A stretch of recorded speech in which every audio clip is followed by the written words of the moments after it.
Good afternoon. My name is Ashley Valentine. I'm co-founder and president of Six Cells, and Six Cells is a sickle cell disease advocacy organization. So I am very excited to be at this conference today. And I just want to thank the organizers and CMS for inviting me to moderate. There's been a lot of movement in sickle cell disease with CMS, with the approval of the cell and gene therapies and the innovation center's work with the model. So that has been really exciting.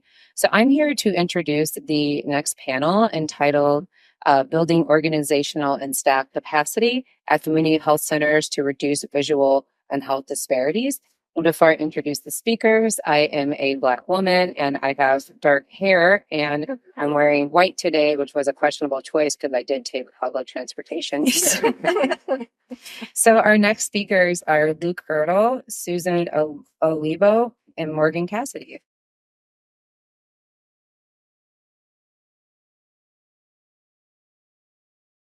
Thank you so much, and good afternoon, and thanks for sticking with us here to the last session of the day, or of the conference. So as she said, my name is Luke Girdle. I'm the program director with the Association of Clinicians for the Underserved. I'm a white male with a light brown beard and short haircut and a gray suit. And I'm also joined here, as she said, with Susan Olivo, who's the executive director and CEO of Lavelle Fund for the Blind, and Morgan Cassidy, who is the VP of Clinical Operations at Cherokee Health Systems in Tennessee. Before I jump into my presentation, I want to give acknowledgement to some of the people who are behind the scenes in this content development or development of this presentation. So Susan Primo, who is on the screen now, she is a professor in the Department of Ophthalmology at Emory School of Medicine and has dedicated her career to increasing equitable access to comprehensive vision services in underserved communities. And Julie Grutzmacher, who is the Director of Patient Advocacy and Population Health at Prevent Blindness, and she was instrumental in a lot of the partnerships that I'm going to talk about a little bit later on today. So before I jump in, I want to give a brief overview of our agenda. So I'm going to talk a little bit at the national level of the barriers to addressing vision loss and impairment, along with some of the partnerships that have emerged to be able to address this at federally qualified health centers and lookalikes across the country. And then we're going to kind of start drilling down from there into state efforts with Lavelle Fund for the Blind, talking about their health center grant program, and then drill down to the local level with Cherokee Health Systems and the startup of their eye clinic in Knoxville, Tennessee.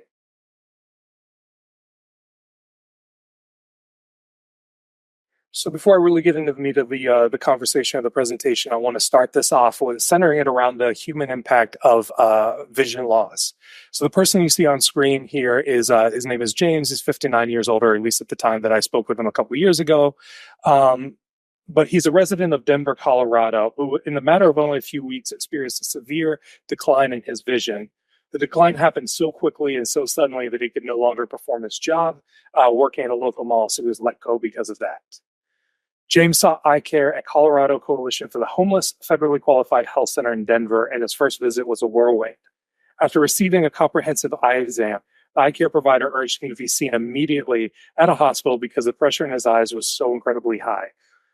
The hospital was all the way across town from Colorado Coalition for the Homeless, so James' only mode of transportation was the city bus. So concerned that he'd be able to, even go over there, especially with declining vision, he raised those concerns with staff members at Colorado Coalition for the Homeless, and they were able to get him set up with an Uber ride across town, so then that way he wouldn't have to deal with a bus. When he got there, found out even more information about his health. So we learned that he had glaucoma and cataracts, and the cataracts would require surgery. Additionally, that visit, determined that he had blood pressure so incredibly high that whenever he was going to have his eye surgery, that they couldn't fully sedate him for it, and he'd have to be awake to have eye surgery done. Despite all these challenges, his surgery was successful, and afterwards he was able to get his blood pressure back under control with the help of Colorado Coalition for the Homeless. His eyesight is vastly improved, and he was able to get glasses, and now he can live independently. James credits Colorado Coalition for Homeless not only for saving his vision, but also his life. So eye disorders and vision loss are among the costliest yet most preventable conditions in the U.S. Loss of vision can have a major impact on one's mental and emotional health, given its significant role in interpersonal connection, managing activities of daily living, and maintaining independence and remaining physically active. So we saw some from James' story, good vision, eye health really unlocks people's potential to earn a living, maintain well-being, or also to get an education. So let's talk about the burden of vision impairment in the US. So approximately 12 million people 40 years and over have some sort of vision impairment. Approximately 70% of children younger than 18 have a diagnosed eye and vision condition, and 20% of all people over the age of 85 experience permanent vision loss. Low income, minoritized populations, women, and children tend to be at greater risk for undiagnosed and uncorrected eye and vision disorders and diseases than the general population. Prevalence of visual acuity loss and blindness varies widely state by state, with contributing factors mainly being environmental conditions, social drivers of health, and lack of policies to promote early detection of vision disorders. So leading causes of blindness and low vision in the US are primarily age-related macular degeneration, cataracts, diabetic retinopathy, and glaucoma. As you can see in front of you, vision has been made a priority in Healthy People 2030, as the CDC has included 14 total objectives, which I really squeezed down into that slide as best I could, that cover a wide range of different things from, reducing vision loss from diabetic retinopathy, glaucoma, cataracts, a lot of things I mentioned just a little bit ago, and reducing vision loss in children and adolescents. Also understanding the factors that impact the use of protective eyewear in occupational and recreational settings, as well as screen time on eye development and vision loss. And then one thing I do want to call out, this last bullet point here, is a key factor, a key objective that we're going to talk about today is increasing access to vision services in community health centers. This objective is currently in research status, which means it's a high priority public health issue that doesn't yet have any evidence-based interventions to develop to address it. According to Healthy People 2030 website, if both baseline data and evidence-based interventions become available, this objective may become a core Healthy People 2030 objective. But with that, without the data already being there, it's hard to make the case that this is a high priority, and then it's just kind of difficult to get the funding done. But we'll talk more about that in a little bit. So just giving a little bit of background level setting on comprehensive eye care, and the difference between what screenings and exams, which are both terms that are thrown out there a lot, and often used interchangeably but incorrectly. So vision screening is a lot of times, or vision screenings take on many forms. Oftentimes, whenever you're in school, they provide periodic vision screenings for their students, or a pediatrician or other primary care physician may do a vision screening as part of the school physical. When you apply for your driver's license, you'll do a vision screening. Comprehensive eye exams, on the other hand, are much more in depth. They include a medical history and symptoms. They conduct a wide range of vision and eye health assessments, and then also you can get your corrective lens prescriptions, or if you already have them, you can have those checked. Key difference between the screening and the comprehensive exam is that only a doctor of ophthalmology or a doctor of optometry or an ophthalmologist can conduct the comprehensive eye exam. These doctors have the specialized training necessary to make a definitive diagnosis and prescribe treatment. Also, just giving you a quick overview of recommended eye exam frequency. So comprehensive eye exams are key to early detection of vision impairment. On the screen now is the recommended eye exam frequency put out by the American Optometric Association. As you can see, throughout most stages in life, the recommendation is you have an eye exam every year, every other year, and if you're high risk or at high risk, be as recommended by your doctor. So it might be things like diabetes or other medical history, family history of eye issues, things like that.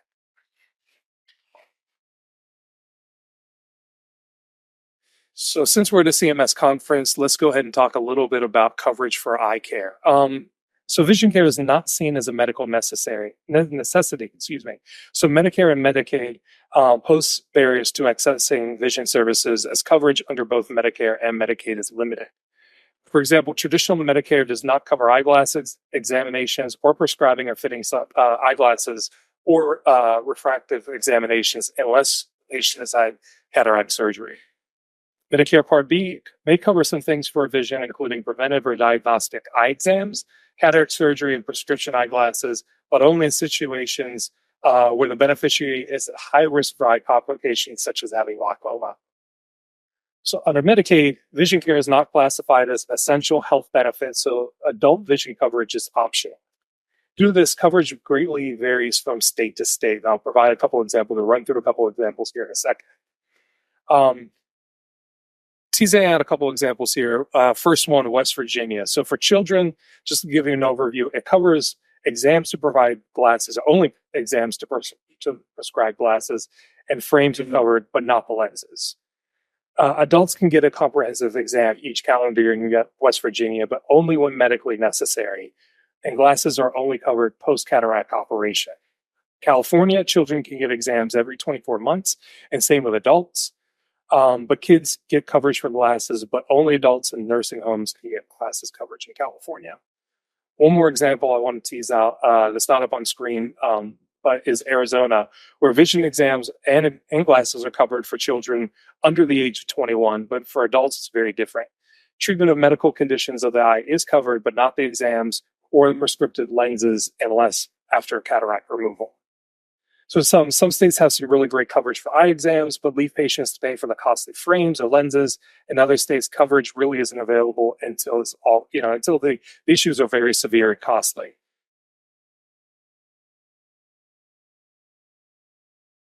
So I want to bring us back to the Healthy People 2030 objective to increase access to vision services through community health. So one thing I'm sure many people are familiar with FQHCs or federally qualified health centers or lookalikes. There's just a quick show of hands. Who's familiar with FQHCs? If you just raise your hand real quick. Most of them. So just a real quick overview, and we'll dive in a little bit deeper whenever my colleague Morgan comes up to talk about her health center. But federally qualified health center and lookalikes, often called community health centers or just health centers for short, are community-based clinics. They provide a wide range of different medical services, oftentimes dental services, mental and behavioral health, a lot of enabling services or support services like transportation, interpreters, things of that nature. They are also governed by a minimum of 51% community or patient board.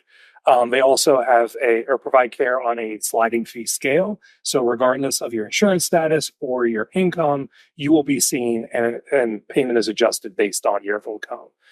Those are some of the main facets, but Morgan will jump into that a little bit deeper here later.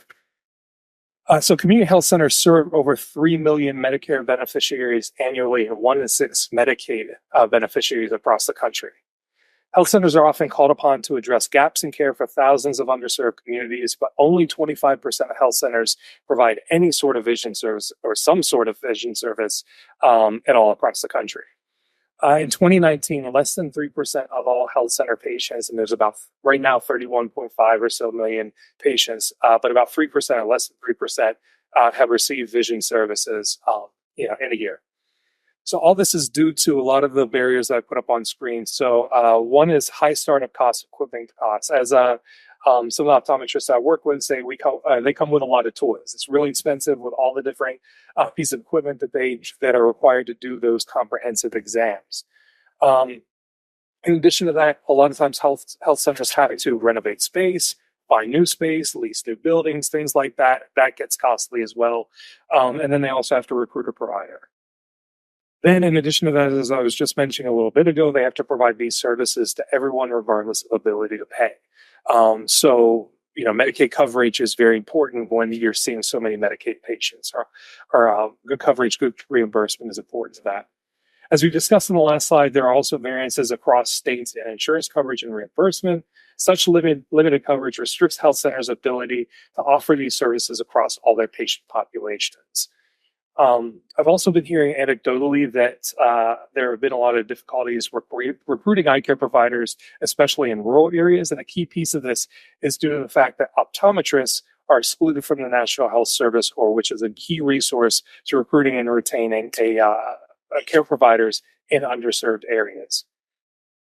Lastly, there is federal funding to support health centers with training and technical assistance at both the state and national level for things that touch on like medical care, quality improvement, finance and operations, mental behavioral health, oral health, and so on. But these funds and infrastructure are non-existent whenever it comes to vision services.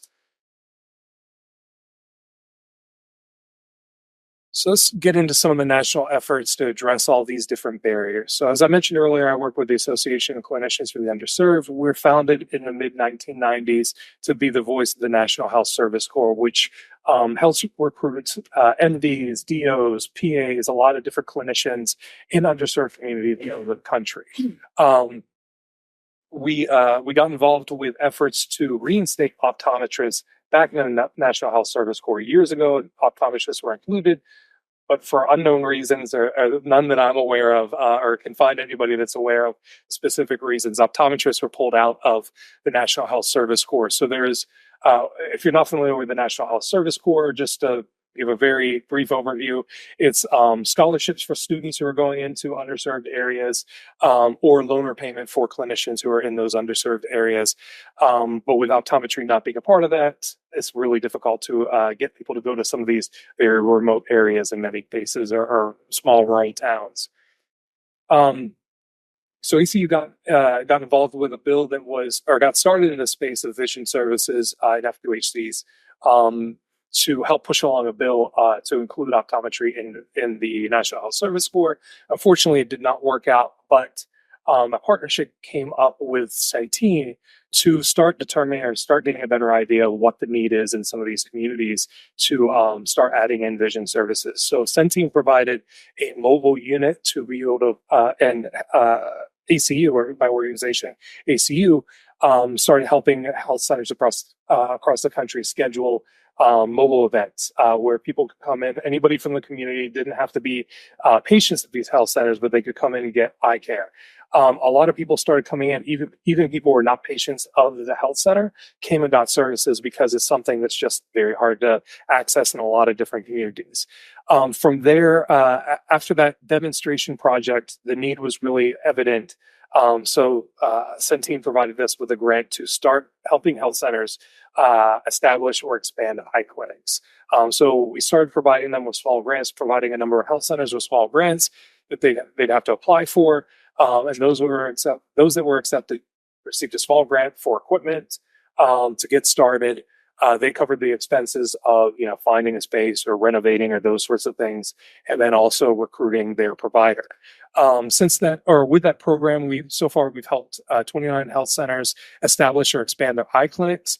That's led to, as part of the requirements of the grant, is they have to provide 12 months of data on all the patients that they've seen. So through these last few years of doing that, over 25,000 people have received comprehensive eye exams, over 12,000 pairs of glasses have been distributed, and over 2,000 referrals have been made to ophthalmologists for specialist care.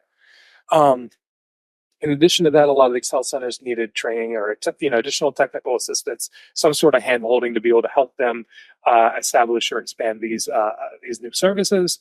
So we established a Vision Services Committee, and you'll have the link to in the slides to the roster of everybody who's on the committee, what they do. But it's mainly optometrists, some health center administrators and advocates that they're really passionate about this work and are able to provide support to health centers and that hand-holding for them to get started. And we've also been developing educational opportunities and a number of different resources for health centers to get started. In addition to that, in the last few years, a number of partnerships have started forming, noticing that this is a higher priority, mainly because a lot of health centers started reaching out saying, we need help with doing this. Where can we get help? So the organization Prevent Blindness reached out to Association of Clinicians for the Underserved and the National Association of Community Health Centers to start addressing this issue and figure out ways to help health centers start up these services. So since 2022 and late 2023, we held 5 webinars on establishing and expanding eye clinics. The name of the series was Eyes on Access, and thousands of people from health centers across the country joined these webinars, really showing the importance and how much of a priority this is becoming. In addition to that, as we've been, doing this work with partners and also just providing the grant program or providing the grants to health centers, and noticing that a lot of health centers are having difficulties recruiting optometrists, we reached out to the American Optometric Association and the Association of Schools and Colleges of Optometry, and partnered on a couple different opportunities to educate optometry students on what it's like to work in a health center, who you're going to be working with, those sorts of opportunities to really start driving people to these job opportunities. Since there is difficulties, or a lot of times these students aren't aware of opportunities with health centers or even that health centers exist. Lastly, the National Association of Community Health Centers, or NAC, Prevent Blindness, as well as the School-Based Health Alliance, joined ACU with doing a two-part series on providing screenings and comprehensive care in school-based clinics. So we've really been, trying to find a lot of different angles that we can address this issue and help health centers find whatever angle that it is that's easiest for them or path of least resistance for them to start up these services.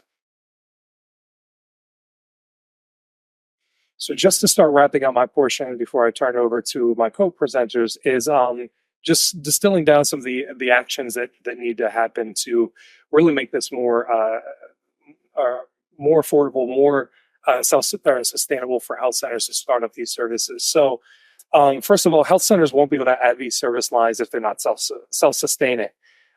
Vision coverage must become a required benefit so that its essential service isn't a financial burden to those health centers. Second, there must be funding pathways for health centers to start up and expand these services. Equipment and space can cost a lot of money and several hundreds of thousands of dollars in many cases. And this is especially difficult when health centers also have to be adaptable and flexible to the needs of a patient population that has a lot of barriers to care.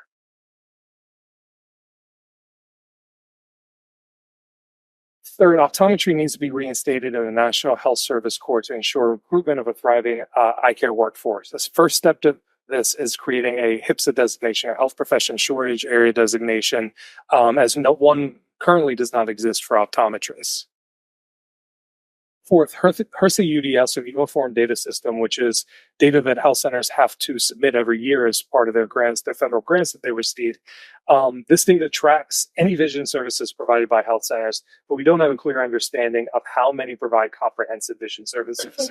There are also no vision-related quality measures tracked, like there are with other service lines like medical, where they track diabetes, or quality measures related to diabetes, hypertension control, things like that, but there's nothing in the vision space. Lastly, there must be funding for state and national level training and technical assistance, as well as research that demonstrates the value of outsiders. Thank you. I'll now turn things over to Susan Olivo. Thank you.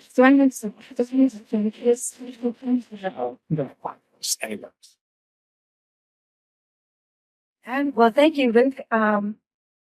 When I heard that presentation, I just really wish I had been a fly on the wall when these decisions were being made not to include, eye care coverage or glasses, or make recommendations for kids to get their eyes checked. I don't know which brain surgeons.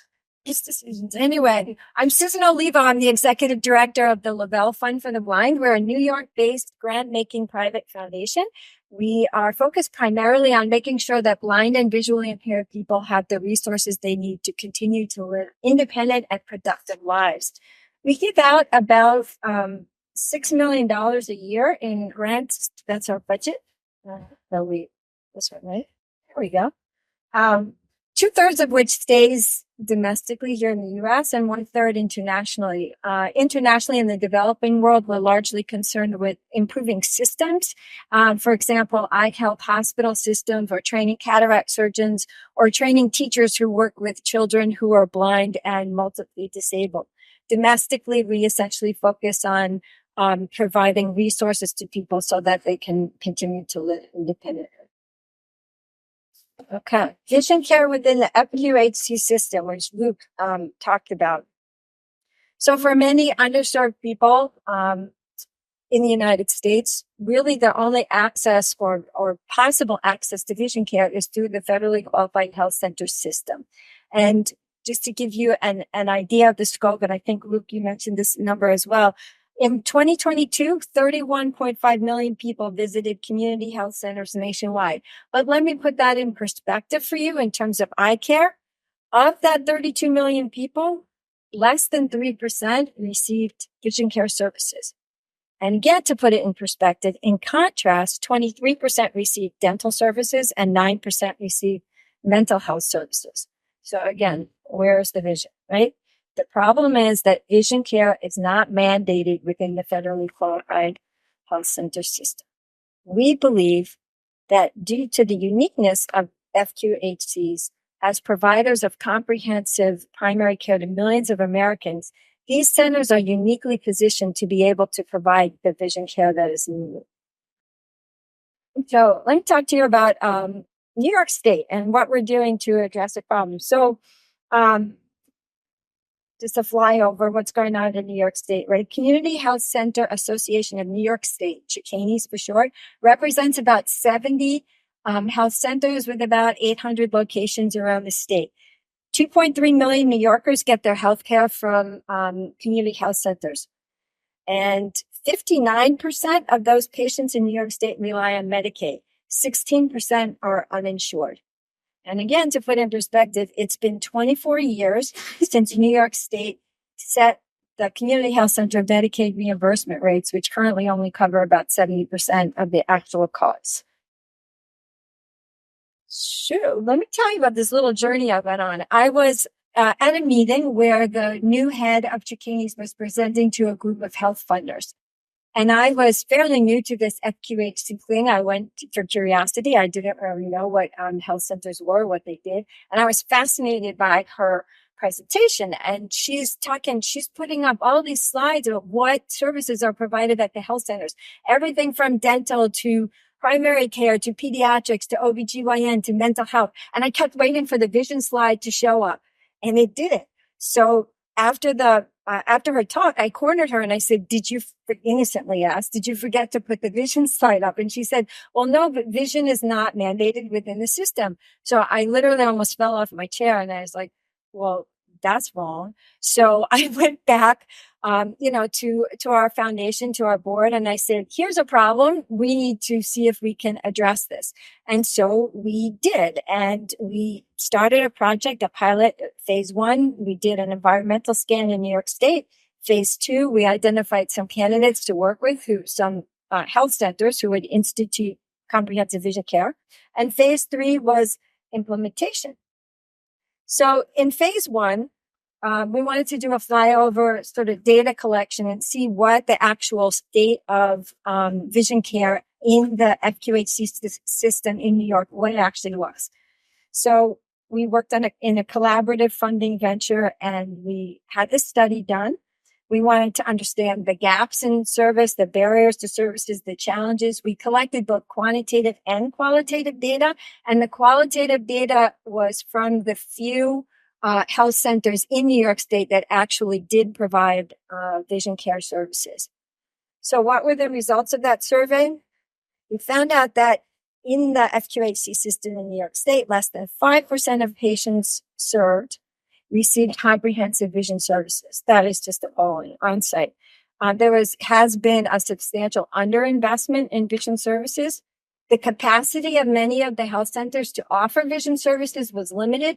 But here's the good news, because I don't want to just focus on the bad news. The good news is that through the study, we did identify that there were ways to tweak this and move the needle in a positive direction.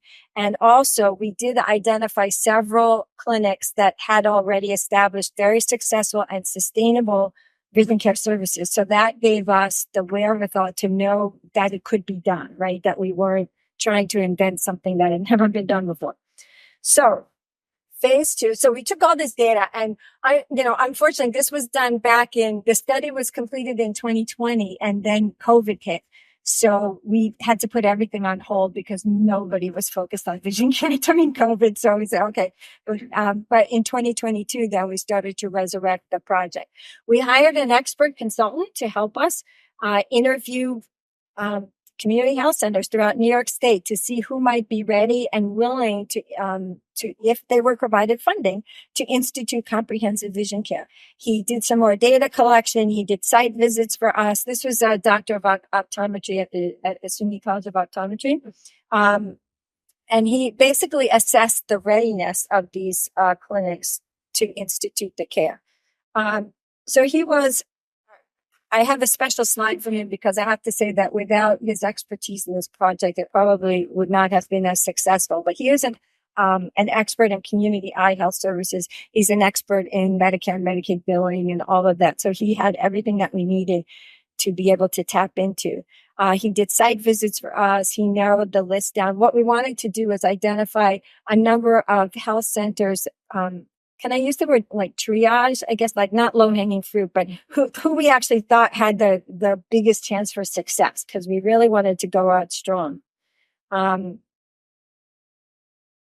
So one other good piece of good news is that the health centers recognize the need for these services. So it wasn't like we had to push out, and they were already saying, no, we know that this is a need. Somebody said that we know there are huge gaps in vision related services. They also realized that the patient population is made up of a lot of people that have diabetes and hypertension, both of which are correlated with vision loss, and certainly diabetes with blindness, right? And there's also a lot of school children out there who need eyeglasses. So phase 3, with the help of this consultant, we identified 5 health centers that were ready to go. We did a collaborative funding venture with another one of our New York City based funders. And between the two of us, we gave each of the 5 centers a grant of $200,000. So do the math, it's $1 million over 18 months to institute comprehensive vision care services. The grant monies were used primarily for equipment, for space renovation, and to tap into the any type of consulting services that they might need. So the key steps in this project basically were, after we did that initial survey back in 2019, I guess, we publicized those results widely within the CHKNY system so that the health centers in New York State were aware of it. We hired the consultant, and then we issued an RFP. It was pretty comprehensive. Then we held informational sessions so that anyone who was in any health center that was interested could join us on Zoom calls, and we could answer any questions for them. What we were very grateful for was that the health centers that raised their hands, they really had a vested interest in this. So you could tell by the level of, the professional level of people that came to these Zoom meetings. It was the CM, the Chief Medical Officer, the CEO, the CFO, the COO. It was really a team effort. They were really serious about this. And then, of course, we asked our consultant to vet each of them in terms of their readiness. What we were essentially trying to do, we wanted to go about this in a very systematic and replicable way, because even though this was like a pilot sort of project, we want to be able to replicate this going forward. So we wanted to give it every chance that we could for it to be successful. The key steps from the health centers themselves, they had to identify and be able to retrofit some space in there. So space, believe it or not, space and equipment. Those were the 2 things that rose to the top. What are the barriers, right? And Luke had mentioned that already, space and equipment. They had to be able to integrate vision into their electronic health record systems. They have to be able to order equipment. They have to hire an optometrist. And as Luke alluded to also, that was not as easy as you might think. And that's a topic for another day. But even in a state that has a very, very strong College of Optometry, it was difficult for the health centers, particularly the one in Buffalo, to hire an optometrist. They had to be able to do patient outreach, because just because you build it doesn't mean they're going to come, right? So they have to promote these services so that people know that they exist. And lastly, we wanted to make sure that they had a referral path, because if somebody came in for a comprehensive eye exam, but it turns out they need to see an ophthalmologist, we wanted to make sure that referral path already existed, and or a referral path to low vision services. So what did we provide with the funding? As I said, equipment, retrofitting of space. So one thing we did not provide was, because it just would have been out of pocket, way too much money. We couldn't have, I shouldn't say couldn't afford. We did not provide funding for someone to build new space, right? So, but yes, to retrofit existing space. Our grant funding provided for the consulting services, any kind of staff training, and outreach that they needed to do. We also provided opportunities, several of them, for the health centers to attend the prevent blindness webinars that Luke mentioned. And also we had our own Zoom meetings for them to share information. And that would, every single one of them attended.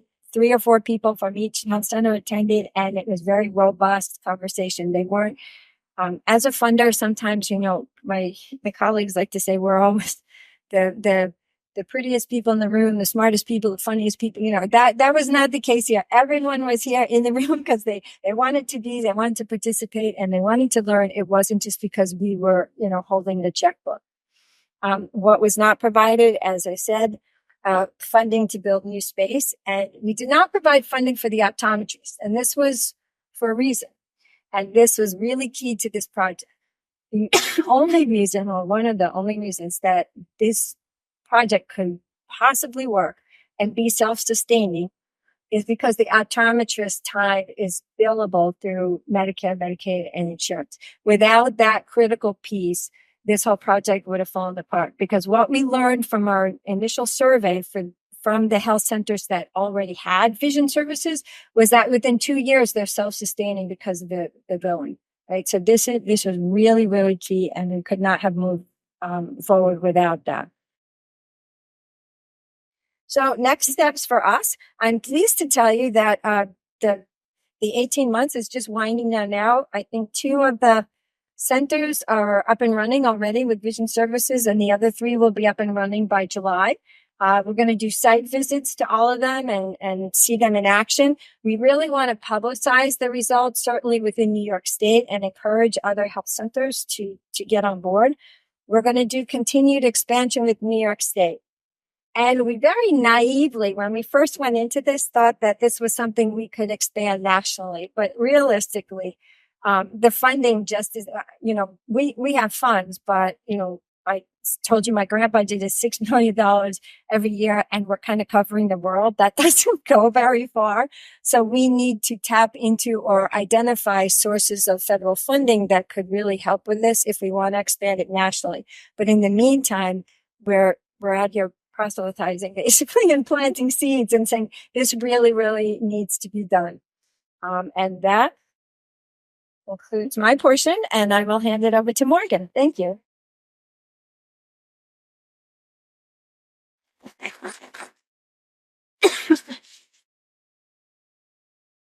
Right. Good afternoon. It's a pleasure to be here with you all today. As my colleague said, I'm Morgan Cassidy. I'm Vice President of Operations at Cherokee Health Systems in Eastern Tennessee.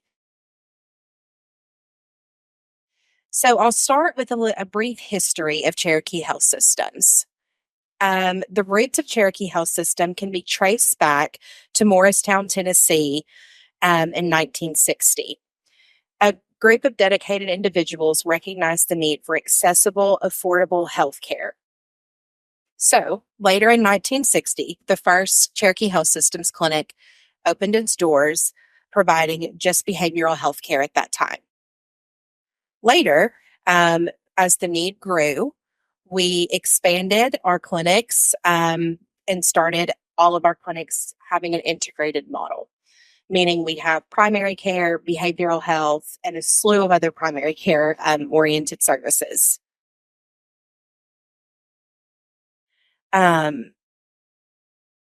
So again, Cherokee Health Systems is an integrative model.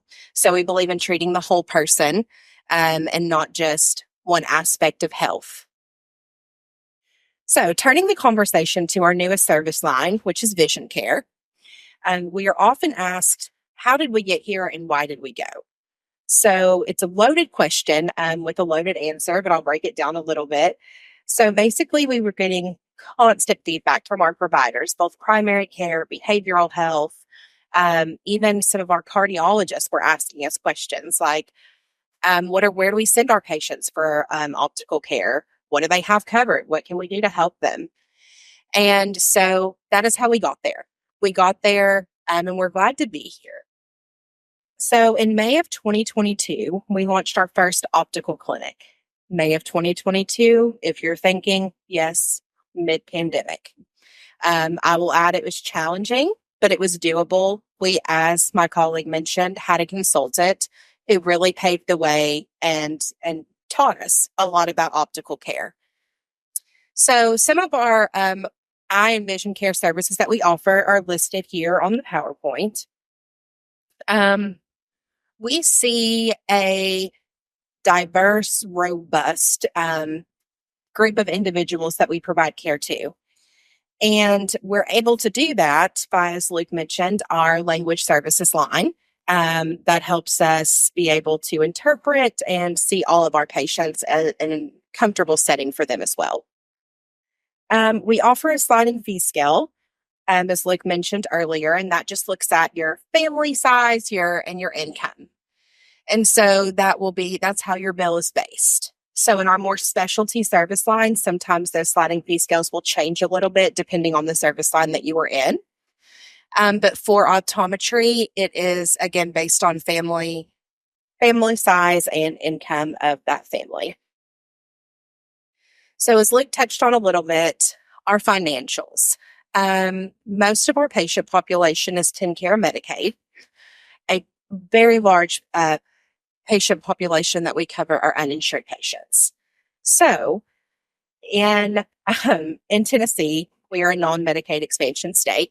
So we would love to see these benefits kind of grow that Medicaid and Medicare offer for vision care. We often have patients that come in that our kids, for example, with Cover Kids, they will have lenses covered once a year. Well, we know how kids are, and we know the glasses break. And then what do we do? So we really wanted to give an option for patients to come see us and tell us, hey, my frames are broken. And we're able to offer those frames at a discounted rate. So what are our challenges and what have we learned?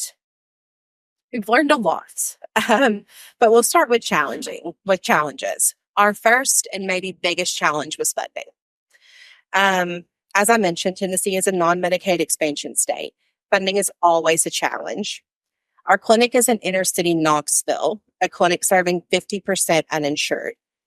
It's challenging to braid together funding streams to provide the amount of uncompensated care that we do in that clinic. Our next challenge was accessibility. So accessibility was a challenge as well. We currently have one location to serve all of our population. So as you can imagine, it's very challenging for somebody in a very eastern part of Tennessee to get to us in Knoxville, Tennessee. So our goals are always to expand, but that challenge will remain. Another challenge was the workforce, as both of my colleagues touched on. The workforce was a challenge. It was very, very hard to find techs and even more so an optometrist. We imagine that this will continue to be a challenge as we begin to grow our vision services and funnel those out to other satellite clinics. So, lessons learned.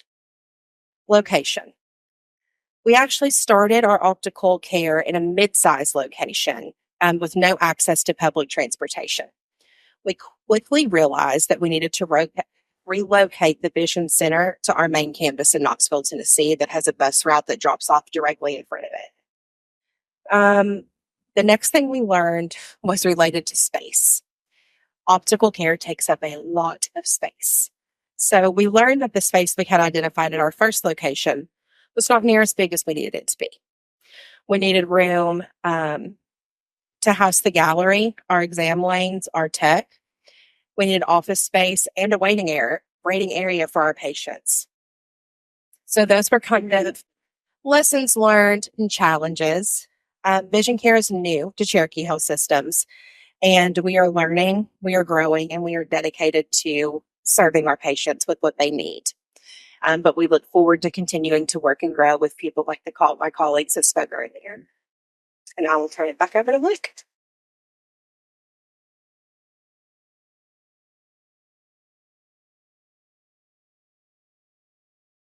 I'm going to take just 10 seconds or so just to rehash some of the actions needed or recommendations before we turn it over to our moderator for questions.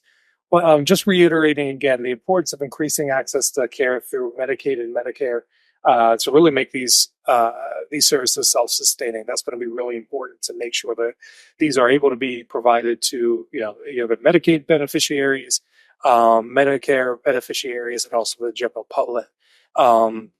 that's that's going to be a key thing to make this self-sustaining. Additionally, there's also needs to be strong funding pathways that allow health centers to provide care that suits their patient needs, for the equipment, for the space, if it's telehealth, whatever it is, to help overcome all those barriers to care that health center patients frequently experience. There also needs to be workforce development opportunities to promote recruitment and retention of a thriving workforce, as I mentioned earlier. National Health Service Corps inclusion of optometrists in that is a key way to do it. Improve data collection, data and analysis of what's already happening in health centers is also an action that needs to start happening soon, so we can really show how high of a priority this is, and also demonstrate the impact and value of health centers. There also needs to be funds, as I discussed earlier, to support education, advocacy, and coordination at both the state and national level. And then also I want to flag, if you're able to download this presentation later, there are a number of different resources that we mentioned throughout, and also just other helpful resources at the end of the slide deck. Thanks again for coming today, especially, like I said, at the end of the day.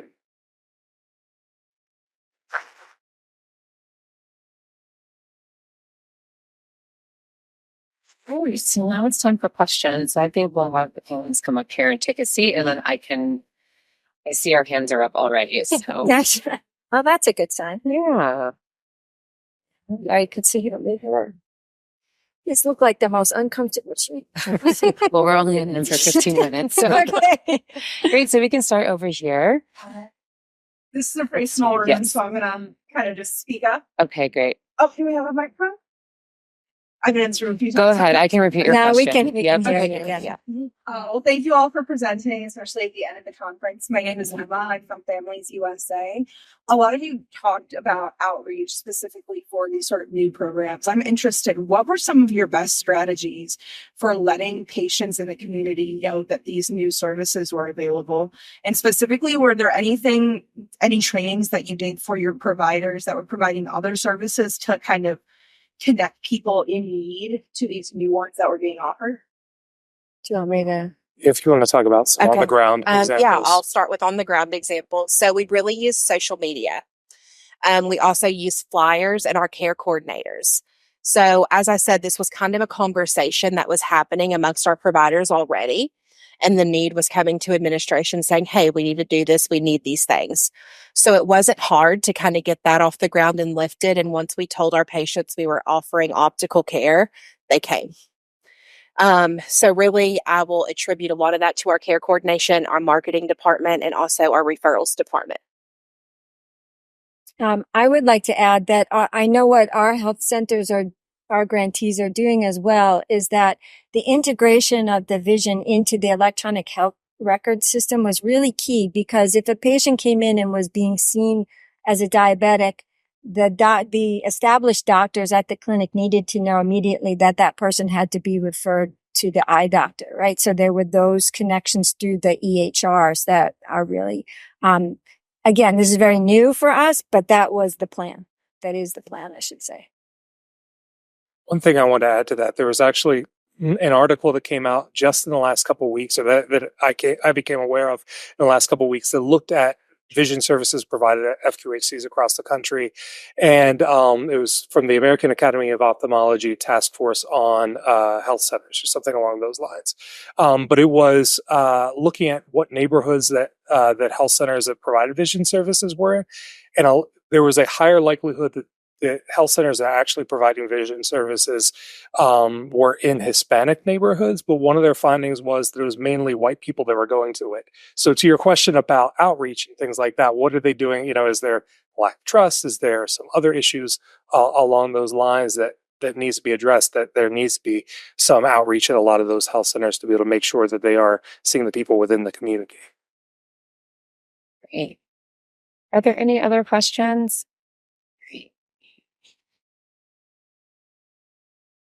Hi, I'm Erin Towner. I work at HRSA. So I have a question about the National Health Service Corps? Yes, that. Thank you. That's not my bureau. I'm just curious why in those conversations, did anyone give you a reason for optometrists not being? I haven't gotten a good answer yet. Trying to figure out, it was decades ago. Okay. I might be remembering correctly, maybe the 70s, something like that, maybe a little bit later, but it's been decades that optometry has not been included. Okay. Thank you. Hi, how's it going? My name is Jeffrey Bunny. I'm with Rainmakers. Previously, I used to work at a community clinic, and we did a mobile eye. Thanks to Maryland Eye Association, they will come down once a month, usually for the self-pay. And what we found during that time was issues with having appointments if they needed to go to the specialist. So I wanted to know, and I wanted to ask, what does the timetable looks like once you have an individual who needs to follow up with a specialist? And is there any assistance for the self-pay individuals to pay for those appointments? Yeah. So I again would attribute this to kind of community relationships, right? So that is our strength as an FQHC, is getting out there and making those relationships with the specialists, and kind of telling them the need and see what they can do back for us in return. We have a program, and I think this is very specific to East Tennessee, but it is called CAPA. And so what we do is we get them a referral to CAPA, and then CAPA is just a group of organizations that have come together, mostly specialty, and they will see our patients at a reduced cost.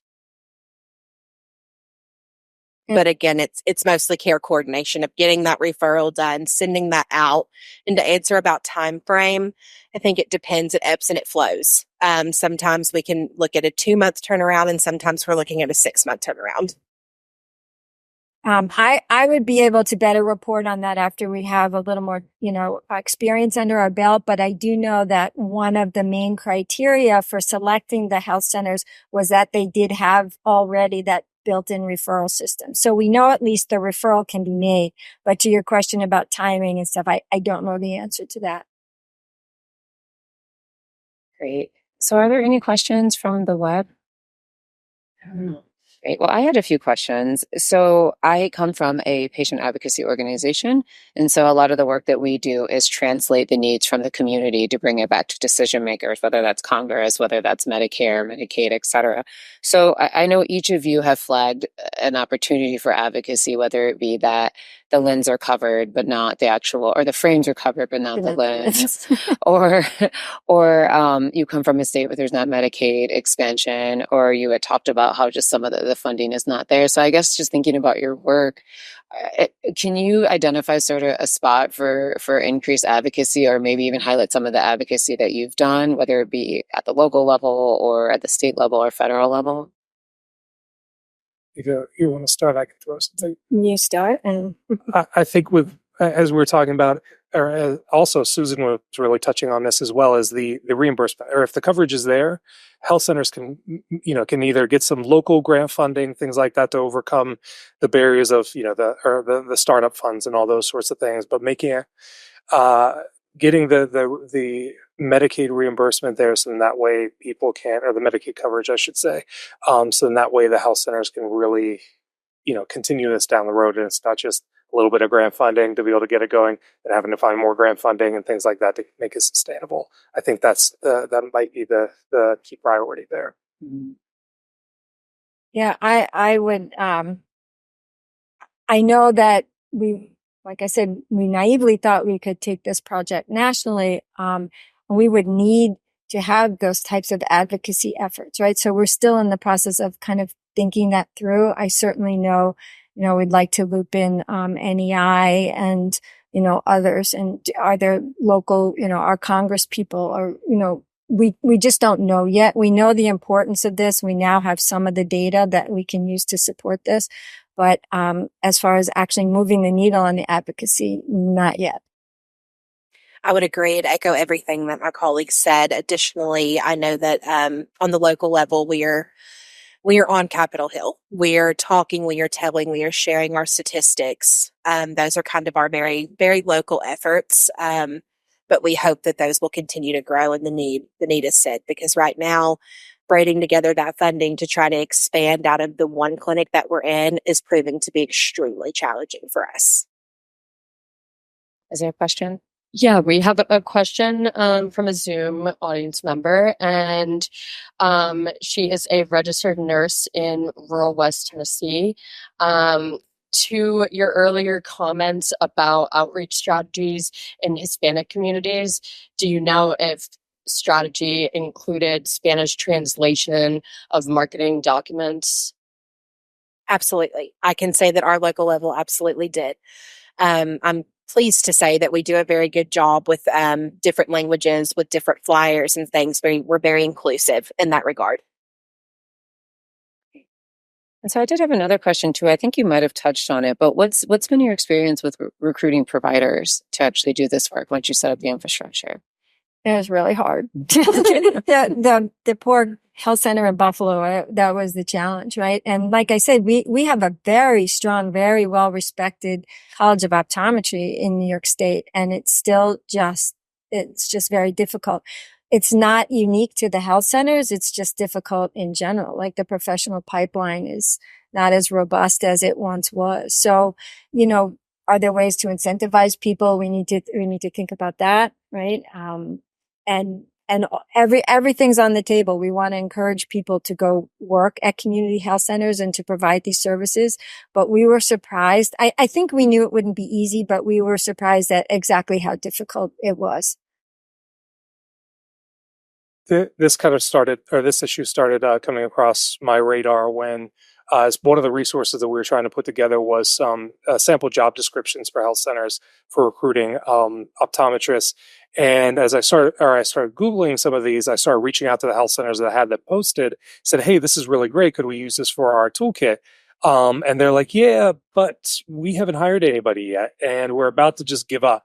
There was a health center in rural North Carolina that, they bought the equipment, they had the vision lane all set up and ready to go, the exam lanes all ready to go, and couldn't find somebody. So we're about to give up. There was another health center, similar situation. They got the equipment for 3 different locations in rural Maine to set up eye clinics. They've been trying to recruit for over a year and nothing. So we've been trying to find some different ways by posting on our website or trying to make some inroads with academic institutions. So the Association of Schools and Colleges of Optometry to do some education with students about opportunities at health centers. So it's been difficult. Morgan, you have like 30 seconds because we're out of Probably. time. Echo, time is up. Time is up. All right. Well, thank you all so much. And just a note that the final closing remarks will be live streamed to these TVs, so you don't actually have to switch rooms. And thank you all so much for sharing Thank your you for insights. coming. Thank you, guys. Thank you.